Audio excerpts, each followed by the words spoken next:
Bismillah, walhamdulillah, wassalatu wassalamu ala rasulillah.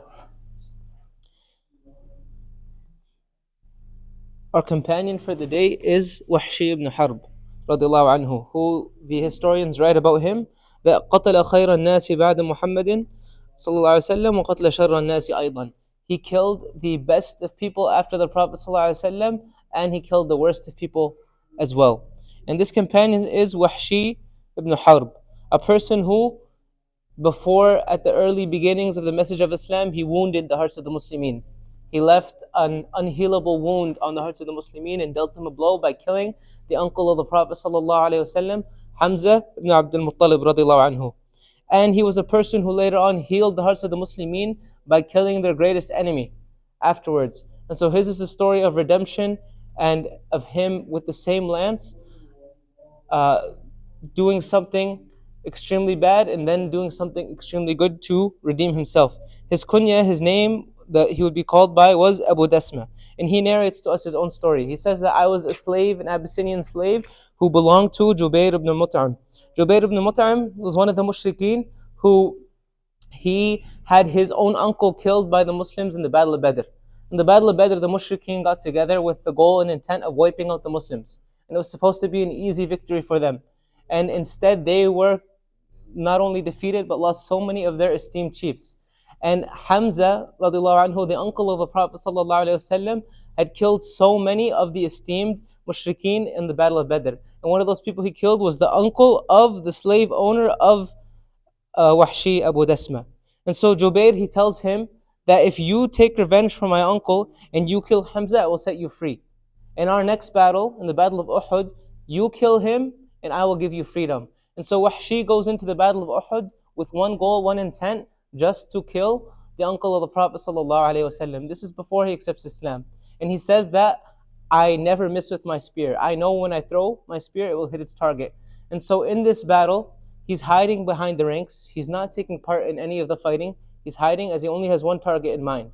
And that target is Hamza. And he says, I know and I saw Hamza and he was easy to recognize because he wore on his turban the feather that was custom for champions. When you were known to be victorious warrior, a leader, a general, you would wear a feather on your turban. And so Hamza radiallahu anhu had this feather showing him as not just any person in the army, but Hamza radiallahu anhu, such a valiant warrior. And he said, I saw Hamza tearing through the ranks, fighting mushrik after mushrik, fighting through the ranks until a man called out to him and he challenged him to a duel. He said, come to me and fight me, Hamza. And so Hamza says to him, he says, هَلُمَّ إِلَيَّ يَا ابْنَ الْمُشْرِكَ هَلُمَّ إِلَيَّ. He says, you mushrik, you come to me. You disbeliever, come to me. Let's go, let's fight. And so he does this duel and he swipes and takes this person down easily.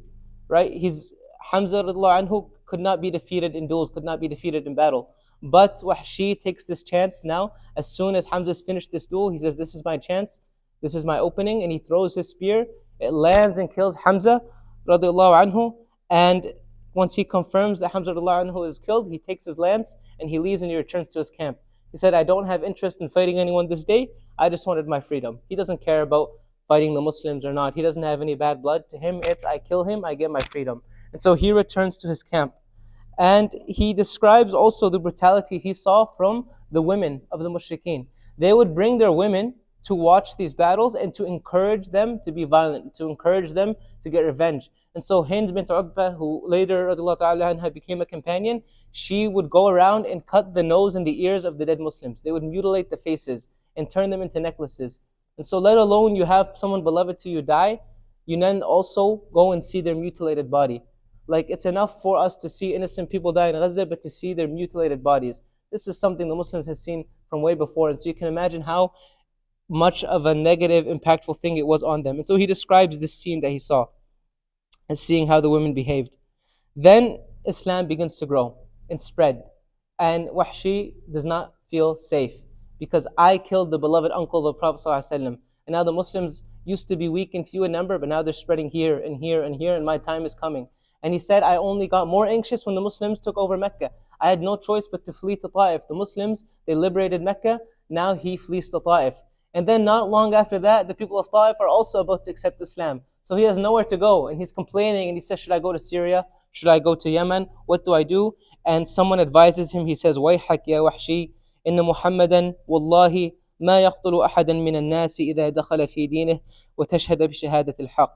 He said, woe to you, O Wahshi. Don't you know that Muhammad sallallahu alayhi wasallam, he does not kill anyone who enters his religion and anyone who says the shahada of truth, anyone who says La ilaha illallah Muhammad Rasulullah. The Prophet ﷺ, no matter what crime was committed against him, he forgave people. He forgave Hint bint Utbah, who we describe as cutting off the ears and the nose of his beloved companions, of his beloved uncle. He forgave Akrimah ibn Abu Jahl, radiallahu anhu, who was fighting against the Muslims for so many years until the last moment. He forgave, we talked about in our review, Abu Sufyan ibn al-Harith, who was like a brother to him, who betrayed him for 20 years. He forgave anyone who sought forgiveness. And so this person says, Wahshi, you don't have to flee. All you have to do is go and meet the Prophet ﷺ and accept Islam. And so Wahshi, he goes to accept Islam and to meet the Prophet ﷺ. He declares his shahada. He becomes a Muslim. He does not face any consequence. And the Prophet ﷺ says, Wahshiyun ant, are you Wahshi? He says, Na'am ya Rasulullah. He says, Uq'ud wa haddithni kayfa qatalta Hamza. He says, sit down and tell me how you killed my uncle Hamza. So Wahshi sat down and he told him. And the Prophet ﷺ, of course, remembering this scene, hearing the details of how his beloved uncles were killed, he says, وَيْحَكَ يَا وَحْشِي غَيِّبْ وَجْهَكَ عَنِّي فَلَا أَرَيَنَّكَ بَعْدَ الْيَوْمِ. He said, oh, to you, O Wahshi, turn your face away from me, keep your face away from me, because I cannot stand to look at you after this day. And so the Prophet ﷺ accepted his Islam, but always had that deep emotional hurt for what he did. And so Wahshi, he says that even though I knew that أن الإسلام يجب ما قبلها, I know that Islam erases all the sins. So I had no doubt about it that my sin was forgiven. I still felt the guilt. I still felt ashamed for what I did to cause harm to the Muslims. And so he said, I spent every moment thinking and waiting for an opportunity to redeem myself. When you burn a bridge that bad, it takes effort and it takes doing something, being active in order to appease your soul, in order to feel that comfort again. And he said his chance came. When Abu Bakr radiallahu anhu prepares an army to fight the tribe of Banu Hanifa, to fight Musaylim al-Kadhab, to fight that false prophet, that tyrant Musaylima. We talked about how he tortured companions, how he chopped up Habib ibn Zayd al-Ansari radiallahu anhu into pieces, how he was spreading and building power and building corruption in the land. He said, this is my chance. He says, إن هذه والله فرصتك يا وحشي فاغتنمها ولا تدعها تفلت من يديك. He said, oh Wahshi, speaking to himself, this is your chance. So take advantage of the opportunity and don't let it pass from your hands. And so he sets out in that army to fight in the battle of Al-Yamama. And the enemy army, this was no small task. It wasn't like I'm going to just do something small to redeem myself. This was an enemy army of 40,000 people. These are numbers that the Arabs were not used to seeing. And so in this battle, we talked about it many, many months ago in detail, but to quickly recap, Akrimah radiallahu anhu, he goes to the first army and they are returned back. They aren't able to have victory. They aren't able to pass through. So then Khalid ibn al-Walid radiallahu anhu, he goes out as the general of the second army. And even then, it was such a difficult battle for the Muslims. The terrain, the situation, they're on the offensive, the enemy is on the defensive, that the Muslims were falling so far behind that the enemy was even reaching the tent of Khalid ibn al-Walid radiallahu anhu, even reaching his tent. And so Khalid goes back and he reorganizes the army. He puts the army into three categories. He puts all the Ansar under a flag, all of the Muhajirin under a flag, all of the Badu under a flag. And then within that, he puts fathers and sons under a flag. And he tells them to compete. Let's see where your courage will come from. Who's going to give us victory? Will it be the Ansar? Will it be the Muhajirin? Will it be this family, that family? So he's trying to boost the morale. And everyone begins to now fight valiantly, even more valiantly, despite their heavy losses. And some quotes just to paint the scene. And some of the esteemed companions who were lost in this battle, so you understand how deep and how violent this battle was. There was from the Ansar, Thabit ibn Qais radiallahu anhu, an esteemed companion who he dug a hole up to his ankles and he fought in this hole, intending that it would become my grave. He said, I've dug my grave now so I can fight to the death. And indeed he fought until he was killed and fell into that very own hole that he dug. Then from the Muhajirin, there was Zayd ibn al-Khattab radiallahu anhu. Zayd ibn al-Khattab, he said, I will not talk after this point until Musaylima is defeated or I meet Allah subhanahu wa ta'ala. And so he intended again to fight to the death, and he did. And story after story of heroism that day. So the Muslims, under the charge of Al-Bara ibn Malik al-Ansari, they push the army of Musaylima into a fortress, into a garden that Musaylima's army hides behind. They hide behind fortress walls of this garden.